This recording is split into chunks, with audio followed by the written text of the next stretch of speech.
Ready for the video? Yeah! Let's get it. Woo.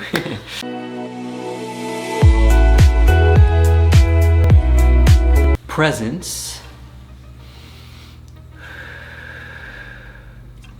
Now let's do one together. Okay.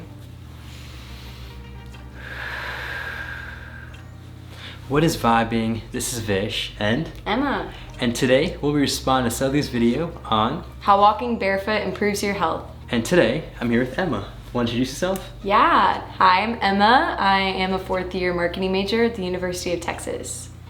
And she has a lot of cool background and experience in health, fitness, so her Instagram will be in the description down below. Do you ever find yourself stressed, anxious, or nervous? Well, that used to be me all the time. And then I found meditation. I've been meditating for over 3 years now, every single day, and I've guided hundreds of people on their journeys. I'll soon be coming out with a meditation product, so stay tuned for that. So this is an interesting video title, Walking Barefoot. Have you tried that before? Walking barefoot? Yeah. Outside? Yeah, never outside, but I come from a CrossFit background and they made these shoes that are 5-finger shoes. So you just put your toes in all the little holes and it kind of emulates walking barefoot. Okay. Yeah. Very interesting. Now, what are those called? Do you know? I think they're called 5 fingers. Okay. But not Very sure. interesting. I think I've seen those around and I've always wanted to try it. Yeah. And I've actually started doing this thing, it's called grass steps every single day. I'll just go in the backyard, barefoot, just connect with the earth. It's like a literal grounding. And so we'd love to hear what Sadhguru has to say about this topic. And you ready? Let's get into it. Sweet. Dope. Especially those of you who find your body is not integrated enough, such people should walk barefoot. The key points in your body must be in touch with the earth. For one who is on a spiritual sadhana, particularly on those days, what is available on the planet is phenomenal.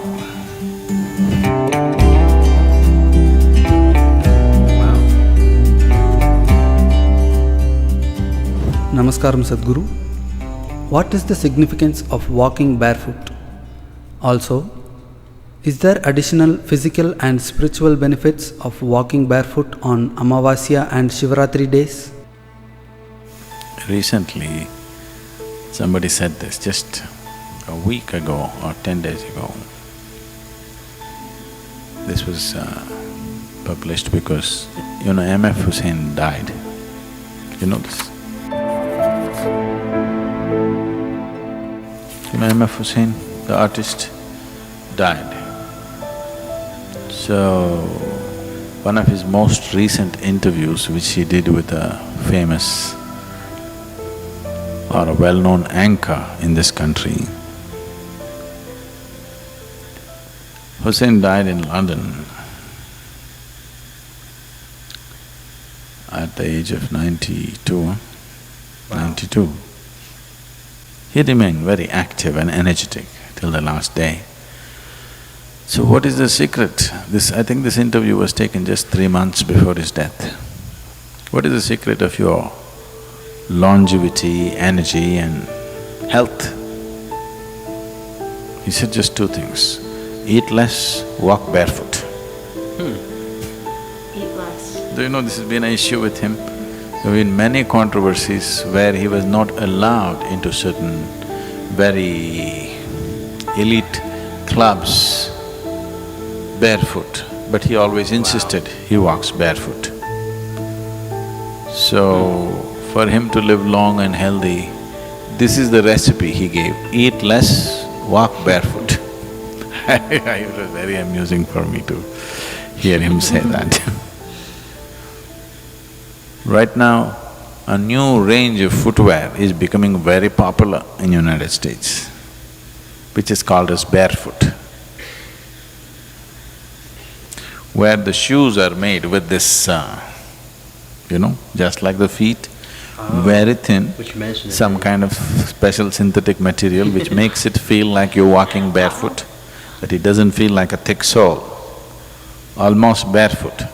For running shoes, climbing shoes, regular walking shoes, all kinds, called barefoot. It's nice that you're asking this question just now. So what is the significance of barefoot? Especially those of you who find your body is not integrated enough, constantly it's troubling you, such people should walk barefoot. It'll be nice if you can crawl, more contact, I mean.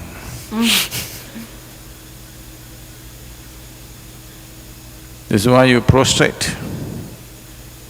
What do you think is the purpose of taking a dip in the temple pond and going and prostrating inside? That everything in your body comes in touch.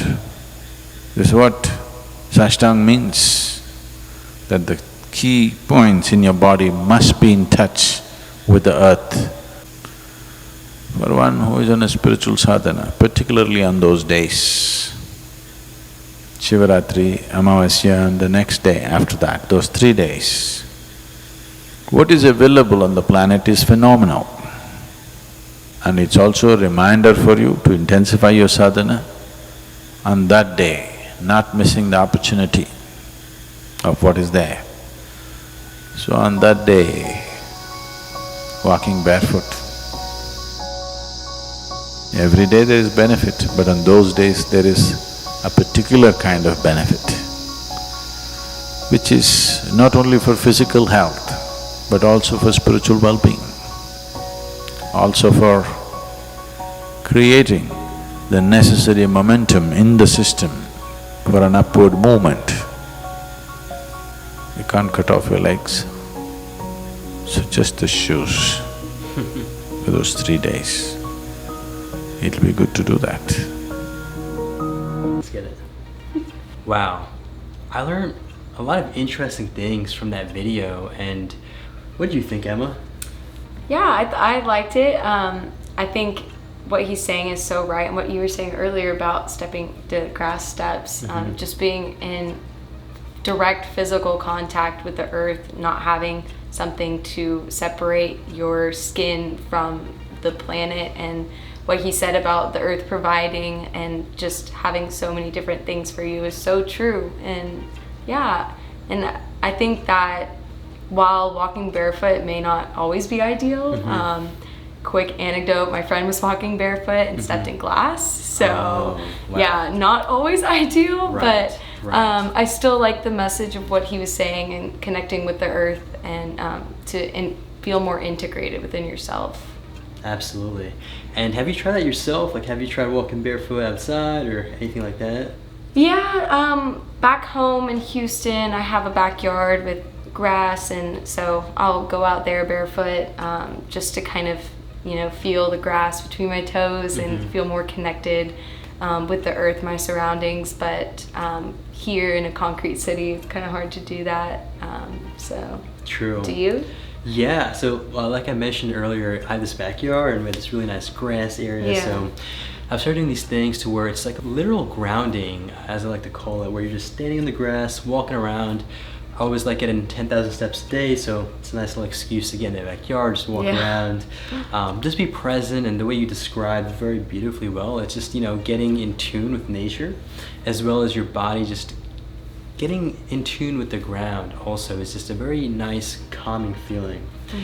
And I've started this really cool daily practice too. So like in addition to walking around on the grass every morning, what I'll do is, it's very interesting. So it's not like a religious thing, it's something I've just done on my own. And it's kind of this realization I had recently, which was about realizing how important the sun is, right? Like literally, whether you like the sun or not, whether you give it love or you give it hate, it doesn't care. It's going to unconditionally rise for you every single day. And so I'll do a real quick prayer, as I like to call it, where I'll just look at the sun, obviously with the eyes closed, and just say, thank you so much for the sunlight, thank you so much for the warmth, thank you so much for rising up today, and thank you so much for life. Like literally without it, we couldn't be here.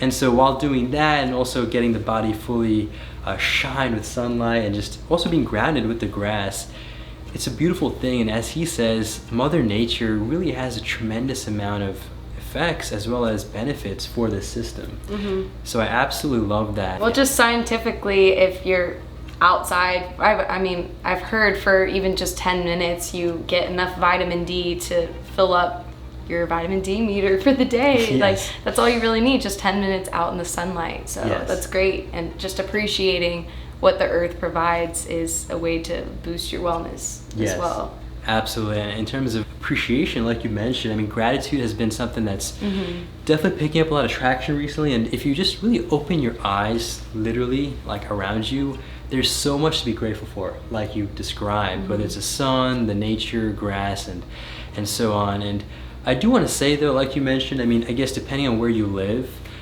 two things actually. One is with the 10 minutes that you mentioned of the sunlight and vitamin D. I think it's very essential. I did do a little research and I found out that apparently if you have darker skin tones, you might need a little more sunlight. So just a heads up for y'all with darker skins like me, you might need like 30 to 40 minutes to get the same effects. In addition to that, like you said earlier, I mean, if you are living like an urban environment, whether it's New York City or Austin like we're at right now, it can be a little difficult, right? And you do want to be conscious about the glass that might be on the ground and whatever it might be. So I guess take it consciously, to keep it simple.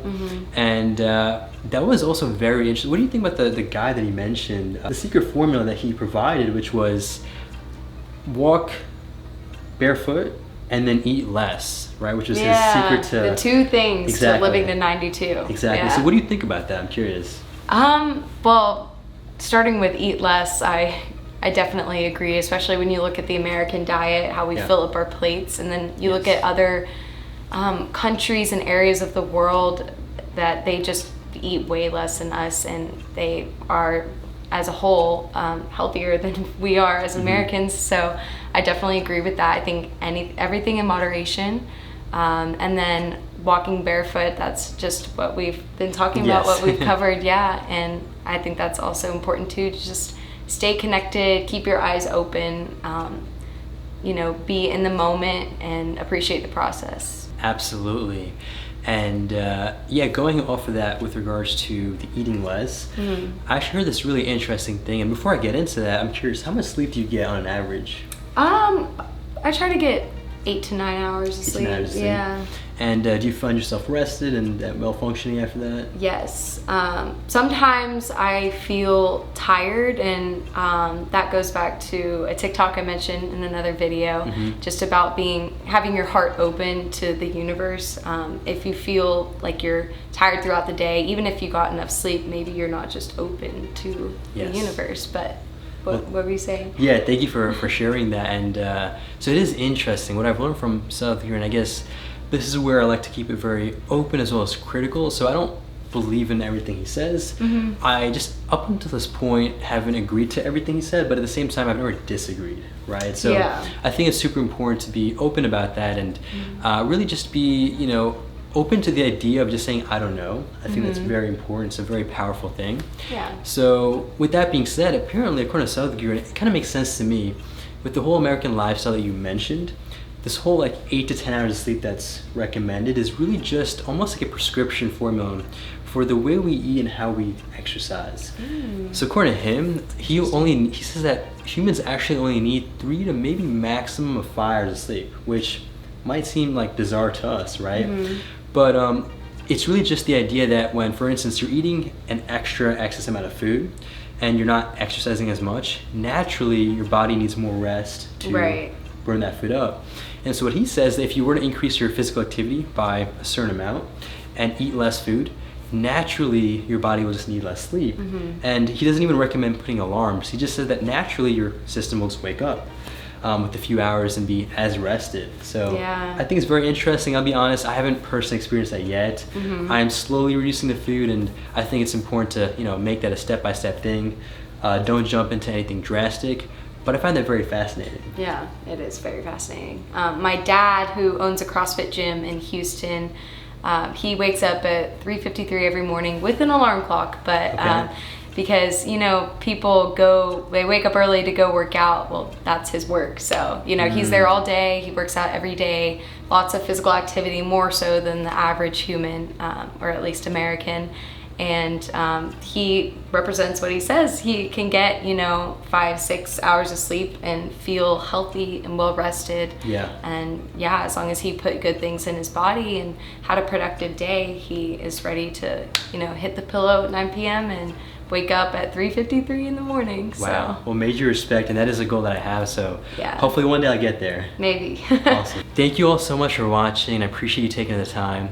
If you have video requests, comment that down below. And we'd love to hear what you thought about what we talked about, as well as what Sadhguru said himself in the comments down below. And don't forget to check out Emma. Her Instagram will be in the description, also down below. And with that, make it a great day, take it joyful, and stay conscious. Great job.